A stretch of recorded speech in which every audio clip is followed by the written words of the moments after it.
વિપુલ ચૌધરીની કે આખરે જેના સુર બદલાયા છે કોર્ટમાં તેમને રજૂ કરવામાં આવ્યા અને તેમણે ખાસ મહત્વપૂર્ણ નિવેદન આપ્યું છે। અમૂલના એમડી પદેથી સોઢીની જ્યારે હકાલપટ્ટી કરાઈ હતી તે મુદ્દે તેમણે કહ્યું કે વિપુલ ચૌધરી દૂધસાગર ડેરીના તેઓ વખાણ કરવા લાગ્યા છે। ગઈકાલે જે છે સોઢીની જે છે હકાલપટ્ટી કરવામાં આવી। વિપુલ ચૌધરીએ કહ્યું કે હવે લાગે છે કે ડેરી હવે ફોરવર્ડ ગિયરમાં ચાલશે। આખરે શું નિવેદન સામે આવ્યું છે વિપુલ ચૌધરીનું? સંજય ચૌધરી માહિતી આપશે। જી સંજય। जी गई काले एमडी पदे थी अमूलना एमडी पदे थी જ્યારે આરએસ સોઢીની હકાલપટ્ટી કરવામાં આવી ત્યારબાદથી જે નિવેદનો સામે આવી રહ્યા છે તેમાં આજે વિપુલ ચૌધરીનું પણ નિવેદન સામે આવ્યું હતું અને તેઓના સૂર છે જે અચાનક બદલાઈ રહ્યા છે। સામાન્ય રીતે વિપુલ ચૌધરી માં દૂધસાગર ડેરીની અંદર ભ્રષ્ટાચારના કેસમાં હમણાં થોડા સમય પહેલાં તેમને જેલમાં પણ પૂરવામાં આવ્યા હતા। તેમની સામે કાર્યવાહી કોર્ટમાં પણ કાર્યવાહી ચાલી રહી છે। આ જે આરએસ સોઢીની હકાલપટ્ટી બાદ તેમનું જે નિવેદન છે તે દૂધસાગર ડેરીની ફેવરમાં કે એમના સૂર છે બદલાયા છે। જે અત્યાર સુધી દૂધસાગર ડેરીના વિરોધમાં અત્યારના ટોપ મેનેજમેન્ટ જે ચાલી રહ્યું છે તેમના વિરોધમાં બોલતા હતા કે ડેરીમાં ભ્રષ્ટાચાર ચાલી રહ્યો છે તેવા નિવેદનો, પરંતુ હવે જ્યારે આરએસ સોઢીની હકાલપટ્ટી થઈ છે ત્યારે તેમનું એવું કહેવું છે કે હવે ડેરી ટોપ ગિયરમાં ચાલશે। એટલે કે એમના જે નિવેદન છે એનો અર્થ એ પ્રમાણેનો છે કે આરએસ સોઢી ક્યાંક ને ક્યાંક દૂધસાગર ડેરીના વિરોધમાં હતા અથવા તો તે દૂધસાગર ડેરીના વિકાસને અટકાવી રહ્યા છે। અગાઉ પણ અનેક વખત આક્ષેપો આરએસ સોઢી ઉપર થયા છે કે જ્યારે દૂધનું મોટા પ્રમાણમાં પ્રોડક્શન થઈ રહ્યું હતું ત્યારે પાવડર બનાવવા માટેનો ઓર્ડર આપવામાં આવતો હતો અને જ્યારે દિલ્હીમાં વધુ પ્રમાણમાં દૂધ અહીંથી મોકલવામાં આવતું તેને રોકવામાં આવતું હતું। રાજસ્થાનમાં દૂધ જે મોકલવામાં આવતું હતું તેનો પણ જથ્થો અટકાવવામાં આવતો। એક સમયે 32 લાખ લીટર દૂધ દિલ્હી અને રાજસ્થાનની ડેરી જે ડિસ્ટ્રીબ્યુટ કરતી હતી તેની સામે અત્યારે 16 લાખ લીટર દૂધ ડિસ્ટ્રીબ્યુટ થઈ રહ્યું છે। હવે જ્યારે આરએસ સોઢીની હકાલપટ્ટી થઈ છે કે અમૂલના એમડી પદેથી તો દૂધસાગર ડેરીનો પણ વિકાસ થશે, ડેરી ટોપ ગિયરમાં ચાલશે। આ પ્રમાણેનું એમનું જે નિવેદન સામે આવ્યું છે કે એટલે જેલમાં કોઈ પણ પ્રકારે તેમના પર કાર્યવાહી થઈ ત્યારબાદથી તે તેમના સૂર છે અચાનક બદલાઈ રહ્યા છે। કારણ કે સામાન્ય રીતે જે હાલનું મેનેજમેન્ટ છે એ અને વિપુલ ચૌધરીની પેનલ સામસામે ચૂંટણી લડ્યા હતા અને ત્યારબાદથી જ્યારે વિપુલ ચૌધરી સામે કેસ કરવામાં આવ્યો તેમની ધરપકડ થઈ ત્યારે વિપુલ ચૌધરીના સમર્થકો પણ જે અર્બુદા સેના છે તેના તરફથી પણ નિવેદન આપવામાં આવ્યું હતું કે વિપુલ ચૌધરી સામે ભ્રષ્ટાચારના કેસની તપાસ થઈ રહી છે તો હાલમાં જે મેનેજમેન્ટ તરફથી ભ્રષ્ટાચાર કરવામાં આવ્યો છે તેની સામે કેમ નથી કરવામાં તપાસ, અને અચાનક જ હવે જ્યારે જેલવાસની બહાર આવ્યા છે ત્યારે તેમના સૂર ચોક્કસપણે બદલાયેલા જોવા મળી રહ્યા છે। બિલકુલ। તો આ તરફ ગુજરાત વિધાનસભાની ચૂંટણી બાદ અને કોંગ્રેસની કારમી હાર બાદ કોંગ્રેસે હજી સુધી વિપક્ષના નેતા કોણ તેના નામની કોઈ જાહેરાત નથી કરી ત્યારે વિધાનસભા દ્વારા પત્ર લખી દેવામાં આવ્યો છે અને 19 જાન્યુઆરી સુધીનો સમય આપવામાં આવ્યો છે કે આખરે નામ જાહેર કરવું કે નહીં। ત્યારે આ પત્રમાં કઈ બાબતનો ઉલ્લેખ હિરેન રાવલ માહિતી આપશે। જી હિરેન। વિધાનસભાના નિયમો અને સંસદીય કાર્યપ્રણાલી પ્રમાણે સત્તાપક્ષ અને વિપક્ષ પક્ષ બંનેને જવાબદારીઓ સોંપવામાં આવતી હોય છે। સત્તાપક્ષમાં એટલે કે વિધાનસભા ગૃહમાં પક્ષના નેતા તરીકે મુખ્યમંત્રી હોય છે તો વિરોધ પક્ષના નેતા તરીકેનું પદ પણ એટલું જ મહત્વનું હોય છે। પરંતુ 17 બેઠકો હોવા છતાં કોંગ્રેસ હજી સુધી પોતાના નેતા વિપક્ષ એટલે કે કોંગ્રેસ પક્ષના નેતા વિધાનસભા ગૃહમાં કોણ હશે તે નક્કી નથી કરી શક્યું। લાંબો સમય થવાના કારણે વિધાનસભા સચિવાલય દ્વારા એટલે કે વિધાનસભા કાર્યાલય છે વિધાનસભા સચિવના કાર્યાલય દ્વારા તેમણે પત્ર લખવામાં આવ્યો હતો કોંગ્રેસ પાર્ટીને કે ચૂંટાયેલા સભ્યો પૈકી કોઈ એક સભ્ય પક્ષના નેતા તરીકે તેમનું નામ સૂચવવામાં આવે। 30 દિવસ સુધીનો સમય આપવામાં આવ્યો હતો। એ આગામી 19 જાન્યુઆરીએ સમયગાળો પૂર્ણ થાય છે। જો કે હજી સુધી કોંગ્રેસ તરફથી પોતાના પક્ષના નેતા એટલે કે નેતા વિપક્ષ તરીકે કોણ હશે તેનું નામ આપવામાં નથી આવ્યું। 19 તારીખ સુધીમાં નામ આપવા માટે વિધાનસભા સચિવાલય દ્વારા કોંગ્રેસ પક્ષને જાણ કરવામાં આવી છે। બિલકુલ। એટલે કે કોંગ્રેસ વિપક્ષના નેતા જાહેર કરે છે કે નહીં તે મહત્વનું રહેશે। તો આ તરફ મોસ્કોથી ગોવા જતી ફ્લાઇટમાં બોમ્બ હોવાની અફવા ક્યાંક મળી હતી। એટીસીને આ આખો મેલ મળ્યો હતો અને ત્યારબાદ ઇમરજન્સી લેન્ડિંગ જામનગર ખાતે કરવામાં આવ્યું। ત્યારે કેટલા સમય સુધી તપાસ કરવામાં આવી અને ત્યારબાદ મુસાફરોની કેવી સ્થિતિ હતી, ક્યાં તેમને ઉતરાણ આપવામાં આવ્યું હતું, બોમ્બ મળ્યો કે નહીં અને કોના દ્વારા તપાસ કરવામાં આવી? મયુર સરવૈયા માહિતી આપશે। જી મયુર। બિલકુલ પ્રીતિ, મોસ્કોથી ગઈકાલે રાત્રે જે ગોવા જઈ રહી હતી તે ફ્લાઇટનું ઇમરજન્સી લેન્ડિંગ જામનગર એરપોર્ટ ખાતે કરવામાં આવ્યું હતું કારણ કે એટીસીને ગોવા એટીસીને એક મેલ મળ્યો હતો, જેમાં કહેવામાં આવ્યું હતું કે ફ્લાઇટની અંદર બોમ્બ છે તેમને લઈને ઇમરજન્સી લેન્ડિંગ જે છે તે જામનગર એરપોર્ટ ખાતે કરવામાં આવ્યું હતું. 9:45 રાત્રિના એરપોર્ટે જ્યારે લેન્ડિંગ કર્યા બાદ એનજીએસ સહિતની તમામ જે ટીમો જે છે ત્યાં લઈ આવવામાં આવી હતી. બોમ્બ સ્કોડ, ડોગ સ્કોડ સહિતની ટીમોએ તપાસ કરી હતી. કલેક્ટર અને એસપી પણ ત્યાં હાજર હતા, તેમને પણ તપાસ કરી હતી. ત્યારબાદ 16 કલાક જેટલી તપાસ જે છે તે ચાલુ હતી. તમામ જે પેસેન્જરો છે, મુસાફરો છે, લાંબી યાત્રા કરવા આવ્યા હતા. ત્યારબાદ કહી શકાય કે જે તમામ મુસાફરો છે તેમાં પણ એક ભયનો માહોલ જોવા મળ્યો હતો. પરંતુ 16 કલાક બાદ આ ફ્લાઇટ જે છે તેમાં તપાસ પૂર્ણ થઈ હતી. કોઈ પણ બોમ્બ જે છે તે મળી આવ્યો ન હતો, માત્ર અફવા સાબિત થઈ હતી. ત્યારબાદ 16 કલાક બાદ આખરે ક્લિયરન્સ અને તમામ ફોર્માલિટીઝ પૂરી કર્યા બાદ જે મોસ્કોથી આ ફ્લાઇટ આવી હતી તે ફરી એકવાર જામનગરથી ગોવા માટે ઉડાન ભર્યું હતું અને સુરક્ષિત ઉડાન ભર્યા બાદ હવે થોડીક ક્ષણોની અંદર ગોવા જે છે તે ફ્લાઇટ લેન્ડ થશે. બિલકુલ. તો આ તરફ જોશીમઠની જમીનોમાં તિરાડો પડી રહી છે અને તેના કારણે ત્યાંના જે રહેણાંક મકાનો છે તેનામાં પણ નુકસાન થઈ રહ્યું છે અને સ્થાનિકોની સુરક્ષાને ધ્યાનમાં રાખીને આ તમામ રહેણાંક મકાનોમાંથી તમામને બહાર કાઢવામાં આવ્યા છે અને સાથે સાથે આજે વૈજ્ઞાનિકોને સાથે રાખીને ક્યાંક ત્યાં ડિમોલેશનની કાર્યવાહી એટલે કે મકાન તોડી પાડવાની કાર્યવાહી કરવામાં આવશે. 200 જેટલા મકાનો તોડી પાડવામાં આવશે. આ અંગે સુપ્રીમ કોર્ટમાં એક વળતર અંગે અરજી પણ થઈ છે અને સાથે જોશીમઠની જમીનમાં તિરાડો પડી રહી છે, તેની અસર હવે કયા કયા અન્ય શહેરોમાં પણ થઈ રહી છે. અજય યાદવ માહિતી આપશે. જી અજય. देखिए, निश्चित तौर पे जोशीमठ में ज़मीन में दरार पड़ने और ख़ास करके मकानों में भी जो दरार पड़ने की वजह से जो प्रशासन है वो फिलहाल चौकस नज़र आ रहा है. प्रशासन की तरफ से जो निर्णय लिया गया है उसके तहत 678 ऐसे मकान हैं जिनको चिन्हित किया गया है और उनके भीतर से लोगों को निकाला जा चुका है और 81 ऐसे लोग हैं जिनको अलग अलग घरों में शेल्टर दिया गया है. और उसमें भी जो 678 मकान चिन्हित किए गए हैं उसमें 2 होटल ऐसे हैं जिनको पहले गिराने का फैसला किया गया है. और इन 2 होटलों के बारे में अगर बात करें कि अगर ये होटल किसी आपदा का शिकार होते हैं तो उसके नीचे ढेर सारे ऐसे मकान हैं जो इसकी जद में आएंगे. न सिर्फ घरों को नुकसान पहुंचेगा बल्कि उनमें रहने वाले लोगों को नुकसान पहुंचेगा. इन दोनों होटलों का अगर नाम की बात करें तो मलारी इन एक का नाम है, एक माइंड व्यू. ये 2 होटल हैं जिनको सबसे पहले गिराया जाएगा और उसको लेकर के तमाम सारी जो तैयारियां हैं वो पूरी की जा चुकी है. न सिर्फ लाउड स्पीकर से लोगों को इस होटल से दूर रहने के लिए कहा जा रहा है बल्कि पूरे इलाके की जो बिजली सप्लाई है उसको काट दिया गया है. पहले तय किया गया था कि इसको बुलडोजर के जरिए और दूसरे टेक्निक के जरिए इन दोनों होटलों को गिराया जाएगा, लेकिन अब तय किया गया है कि बुलडोजर का इस्तेमाल करने से हो सकता है कि अगल बगल के घरों को नुकसान पहुंचे, इसलिए इसको एक एक करके ही टुकड़े टुकड़े करके ही गिराया जाएगा. इसके अलावा अगर बात करें तो कई सारे ऐसे इलाके हैं जहां पर इसका सीधा असर जो जमीन पर क्रैक पड़ा है उसका असर देखने को मिल रहा है. लेकिन पहले चरण की शुरुआत के तहत सिर्फ 2 होटलों को गिरा जाएगा और धीरे धीरे फिर मकानों को खाली कराया जाएगा. लेकिन इसी मामले को लेकर के आज सुप्रीम कोर्ट में भी एक याचिका डाली गई थी जिसमें अर्जेंट हियरिंग की मांग की गई थी. इस पर सुप्रीम कोर्ट की तरफ से टिप्पणी की गई कि हर मामले की अर्जेंट हियरिंग नहीं हो सकती है. देश में सरकारें भी होती है और उनका भी काम व्यवस्था का संचालन करना होता है, तो सरकारें भी लगी हुई है और फिलहाल सुप्रीम कोर्ट में इस मामले की सुनवाई 16 तारीख की होगी. लेकिन फिलहाल डिमोलिशन का जो प्रोसेस है वो एक तरह से शुरू हो चुका है. બિલકુલ. તો આ તરફ વાત કરીએ તો ગુજરાતમાં ગૃહમંત્રી હર્ષ સંઘવીના આદેશ બાદ વ્યાજખોરો પર અત્યારે તવાઈ બોલાવવામાં આવી રહી છે અને સાથે સાથે ઘણી બધી ફરિયાદો પણ સામે આવી રહી છે. સુરતમાં, વડોદરામાં આ તમામ જગ્યાએ વ્યાજખોરો વિરુદ્ધ ફરિયાદ નોંધાઈ છે. વ્યાજખોરોના આતંકના કારણે સુરત, વડોદરા, જૂનાગઢ સહિતના શહેરોમાં હાલમાં કાર્યવાહી કરવામાં આવી છે. તો સુરતમાં તો 30થી વધુ વ્યાજખોરોની ધરપકડ પણ કરી લેવામાં આવી છે કે જે લોકો વ્યાજના 20 ચક્રમાં જે ફસાતા હતા તેમને આપઘાત કરવાનું કે પરેશાન કરવાનું, આપઘાત માટે પ્રેરિત કરવાનું પણ કાર્ય થતું હતું. કારણ કે એ લોકો એટલા પરેશાન થઈ જતા હતા આ 20 ચક્રમાં ફસાઈને કે ઘણી વખત આત્મહત્યાનો પ્રયાસ પણ કરતા હતા. મનીષ પરમાર જોડાઈ ગયા છે સુરતની કાર્યવાહી મુદ્દે વધુ માહિતી આપવા. જી મનીષ.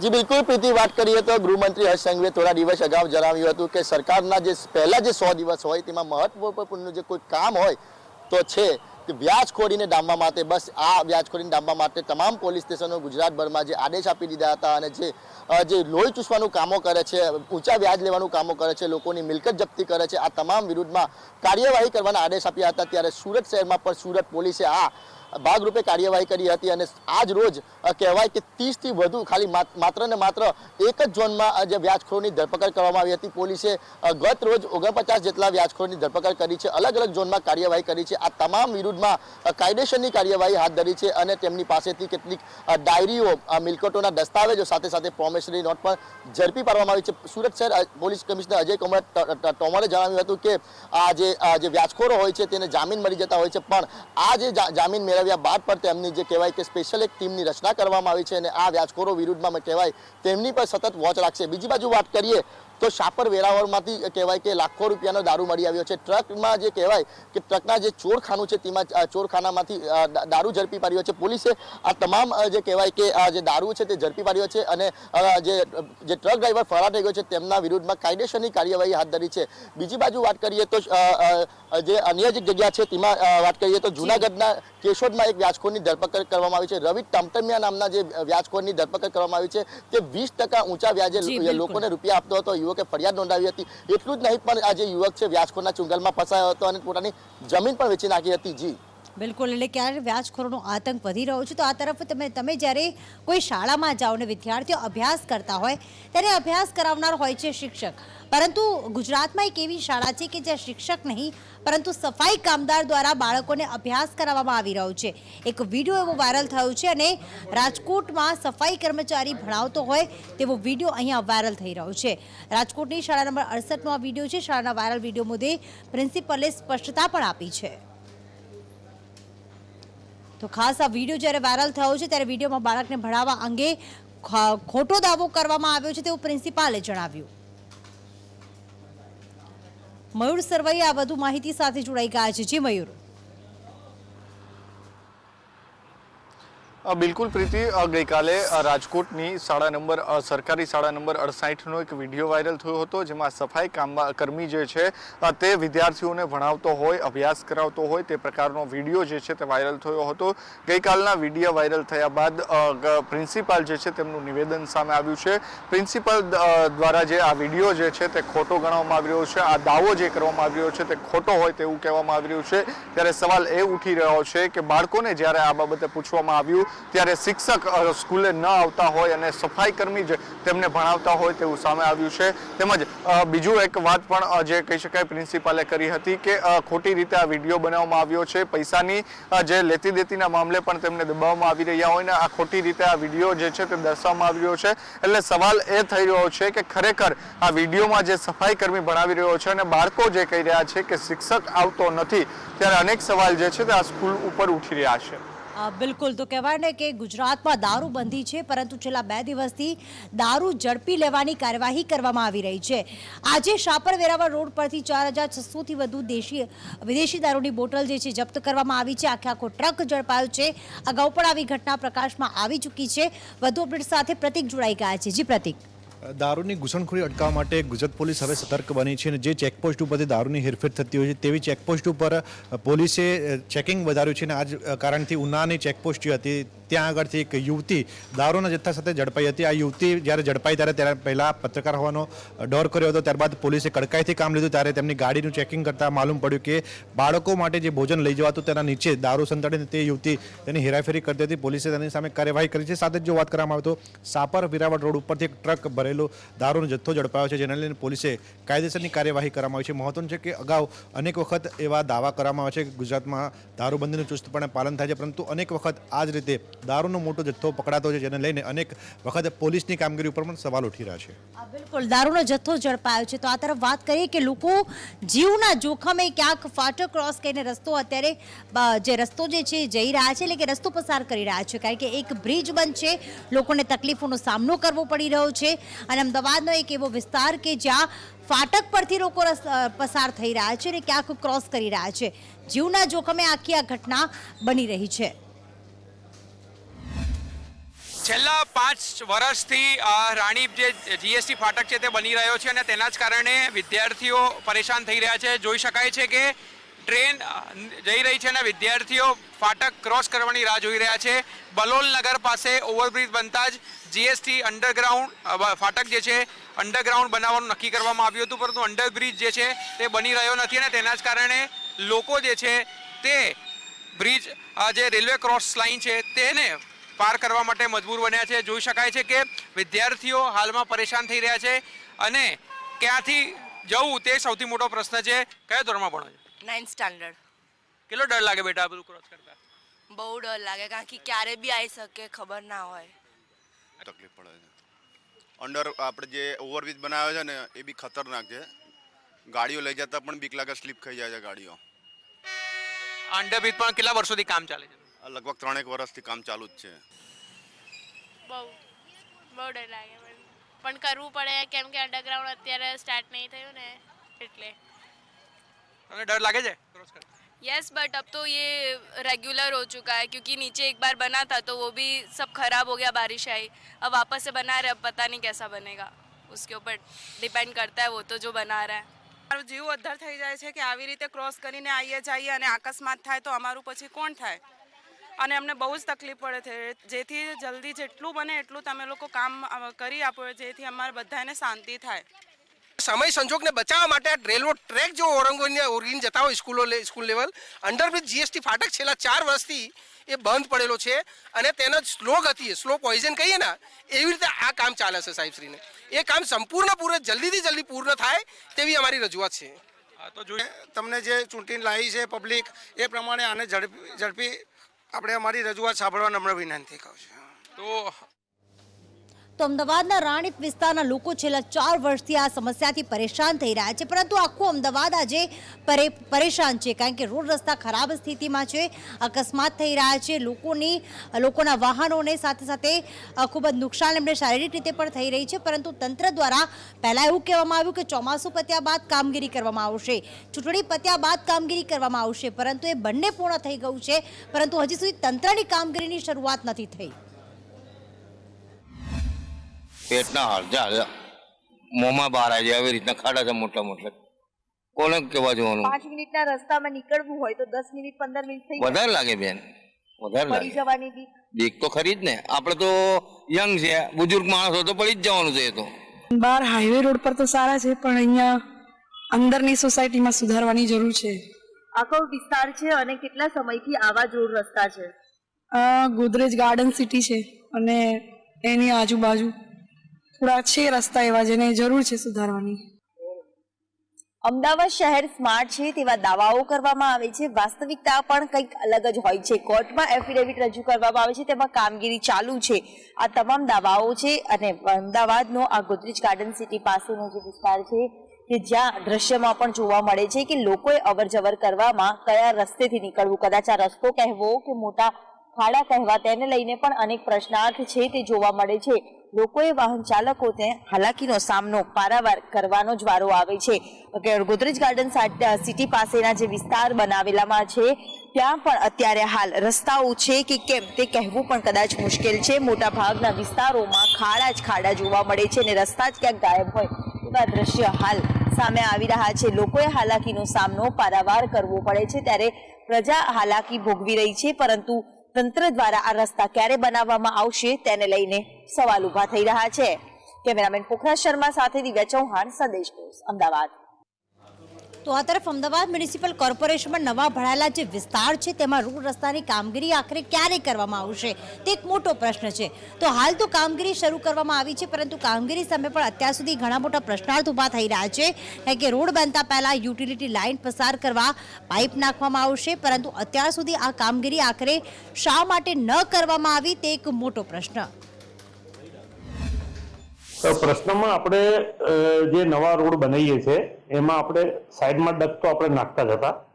આપણે એમાં થોડો એટલો સુધારો કર્યો કે જે બી રોડ આપણા જે નવા બનાવવાના છે એ બેઝવર્કનું કામ જેમાંથી કરવાનું થતું હોય ત્યાં જ્યાં પણ જંકશન આવતું હોય 3 રસ્તાનું કે તેથી વધુ 4 રસ્તા હોય 5 રસ્તા હોય ત્યાં આપણે 300 ડાયાની લાઈન આપણે નાખવાના. એટલે માનો કે ભવિષ્યમાં કોઈ એજન્સીને ક્રોસ રોડ કરવો હોય તો એના અંદરથી પોતાનું કેબલ કે કોઈ પણ બીજું કોઈ વાયરિંગ કે કરવું તો કરી શકે, એના માટે આજે ઠરાવ કર્યો. તો અલગ અલગ સરકારી કર્મચારીઓ પોતાની માંગને લઈને ક્યાંક વિરોધ નોંધાવી રહ્યા છે. આવા જ ક્યાંક દ્રશ્યો સુરેન્દ્રનગરમાં પણ સામે આવ્યા હતા, જ્યાં એસટી વિભાગના નિવૃત્ત કર્મચારીઓ દ્વારા વિરોધ નોંધાવવામાં આવ્યો હતો. યોગ્ય પેન્શન ન મળતા નિવૃત્ત કર્મચારીઓ દ્વારા ઉગ્ર વિરોધ નોંધાવવામાં આવ્યો. આખરે કર્મચારીઓનું શું કહેવું છે તે પણ સાંભળીએ. રિટાયર્ડ કર્મચારી 95 પેન્શન કર્મચારીના કન્વીનર સુરેન્દ્રનગર જિલ્લા કન્વીનર છું અને અત્યારે અમે આ ઈપીએફઓની ઓફિસે અમારા જે રાષ્ટ્રીય અધ્યક્ષ કમાન્ડર અશોક રાવતજીએ અમને જે સૂચના આપેલી એના અનુસંધાને અમે આવેદનપત્ર દેવા આવ્યા છીએ અને જે સુપ્રીમ કોર્ટના જજમેન્ટની અમે હોડી કરેલી છે અત્યારે અને અમને જ્યાં સુધી અમને અમારો ન્યાય નહીં મળે ત્યાં સુધી અમારી લડત ચાલુ રહેશે. તો આ તરફ ગુજરાતના સહકારી ક્ષેત્રના સૌથી મોટા સમાચાર અત્યારે અમારી પાસે આવી રહ્યા છે.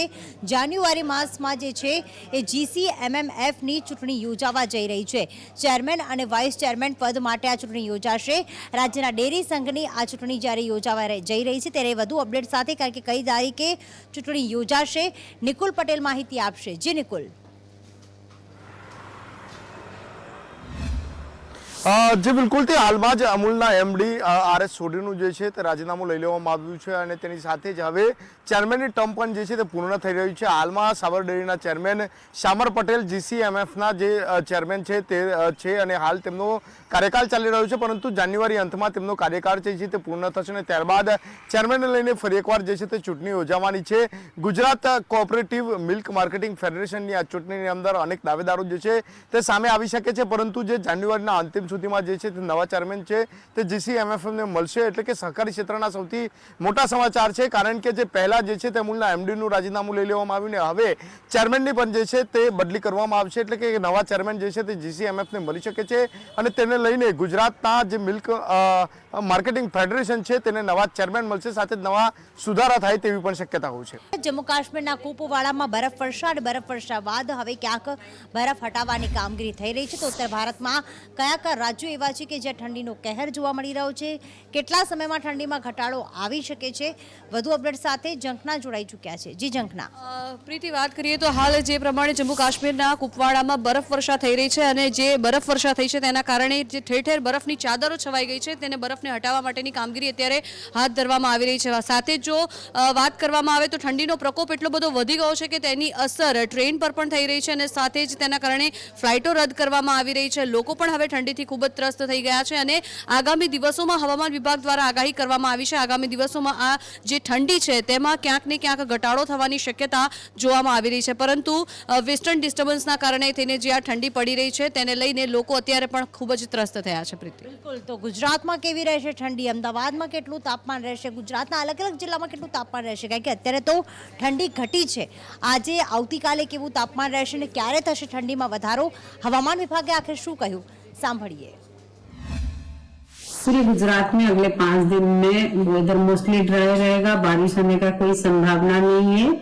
और नाइट टेम्परेचर देखा जाए तो जो मिनिमम टेम्परेचर हमारा गुजरात में रियलाइज होता है, मोस्टली मिनिमम टेम्परेचर का अगले 48 आवर्स के लिए यानी 2 दिन के लिए, यानी 10 और 11 तारीख के लिए, आज और कल के लिए ज्यादा चेंजेस होने का कोई संभावना नहीं है, लेकिन थोड़ा फॉलिंग टेंडेंसी रह सकता है, 1-8 डिग्री गिर सकता है.